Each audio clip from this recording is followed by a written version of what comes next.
What's up, YouTube? Tyler Kirkwood here. Thanks for viewing. Please subscribe if you have not subscribed. I wanted to do an update on my nofap, no PMO. I'm on day 18, and some of the stuff that I've been noticing lately, my voice seems to be a little bit deeper. Yesterday, I got the biggest smile from a really cute young lady, and I was just completely shocked that that happened. That usually hardly ever happens to me. So I was very, very surprised, and that kind of reinforced that what I'm doing is working. Um, Other stuff, I've kind of been going through like this loneliness period, and I think when you stop, or when you do nofap and you do no PMO, I think you start to realize like, or you start to confront the problems that you have, and you really want to change your life. So I've noticed that basically I've been covering up like probably some long-term loneliness, that's developed over the years, and that's been heightened by being incarcerated once in a while. So, um, yeah, I'm gonna try to grow a beard out. I'm gonna see how the beard grows on no fap, no PMO.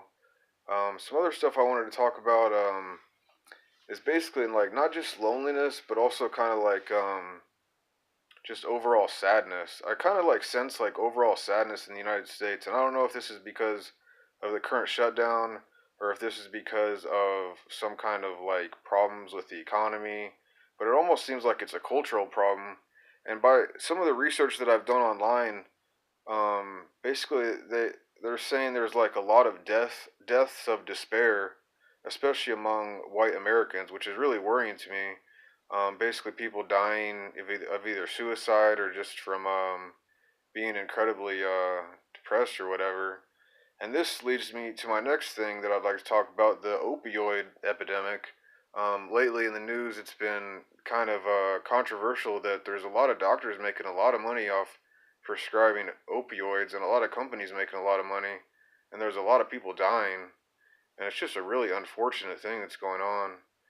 So, one other thing I'd like to talk about is I also saw that the average American spends like 6 hours on a computer screen, and I know I struggle with this tremendously. I spend so much time on YouTube, Facebook, Reddit, Google News. I like Zero Hedge too.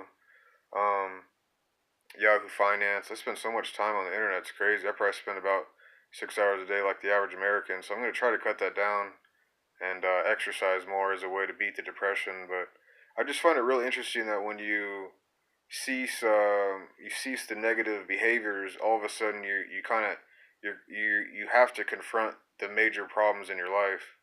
And I think there's a lot of people out there that probably struggle with unhappiness and depression and loneliness. I was speaking to a good friend yesterday, and she was saying, there's a lot of people out there that have a lot of money, but they're really not happy.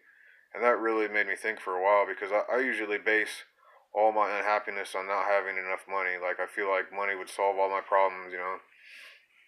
And I'm starting to realize like a lot of this has to do with loneliness, and it goes back like probably to my childhood. And even in my childhood, like I would have my mom around and my dog around, and like for some reason I still struggled with loneliness. So I don't know if I'm covering up some kind of like lacking a father figure, like through the fapping and the PMO or whatever. So it's definitely been a good experience. I know I'm getting pretty personal here, so I hope I'm not offending anybody out there. But I just want to let you guys know that it's very interesting that you have to confront like deep-seated emotional problems, and once you do that, you realize there's quite a few other people with the same problems.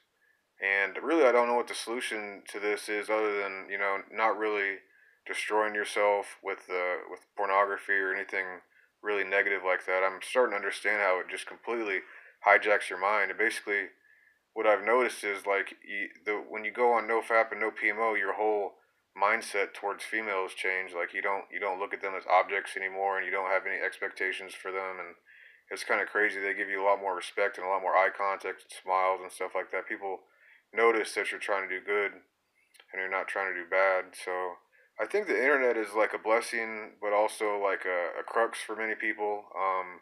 Speaking of the government shutdown, I know that Pornhub has been experiencing increased traffic. At least that's what I saw in the news. So I think that's pretty interesting. Like, if people get laid off, they cope with that by watching pornography, which is like probably the absolute worst thing they could do. So that just shows like there's some pretty serious deep-seated problems, not just with the country, but with the average person in the country. And it kind of makes me think like a diet change would be very beneficial, like evolving to like a 100% vegan diet, but that's like incredibly difficult. This no fap, no PMO thing has probably been one of the hardest things I've done in my life, along with fasting and along with eating vegan. I've never been able to eat vegan long term, just short periods of time, and I've only been able to fast for short periods of time. And the no fap, no PMO has probably been one of the hardest things I've ever done in my life. And the reason for that is, like I said earlier, all of a sudden you have to confront all these major emotional problems that you were just running from and you never wanted to acknowledge. And basically, the main thing that I've had to deal with is that when you're not constantly spiking your dopamine, you have to kind of exist in a depressed state, and nobody really wants to exist in a depressed state for anything long term. I mean, people will do anything to escape a depressed state. I apologize for that glare in my glasses. That's pretty crappy, but it's pretty dark out, and it's getting ready to storm here. So yeah, this video is getting pretty long, but I just wanted to recommend to anybody out there to try to clean your diet up a little bit and try to exercise a little bit more because for me it's made an incredible benefit. As far as spending so much time on the internet, I really don't know what to do um, or to recommend about that other than reaching out to people and trying to strike up conversations with people as opposed to being on Facebook and talking on Facebook because from what I'm understanding or realizing that Facebook is a very like unfulfilling thing to do or whatever, or like I wanted to say like a unfulfilling prophecy, but I don't know if that really makes sense. But yeah, I think there's so many better uses of time as far as like spending a lot of time on social media. So anyway, please subscribe to the video. Thank you if you've watched the whole video, and I'll talk to you guys later. Bye.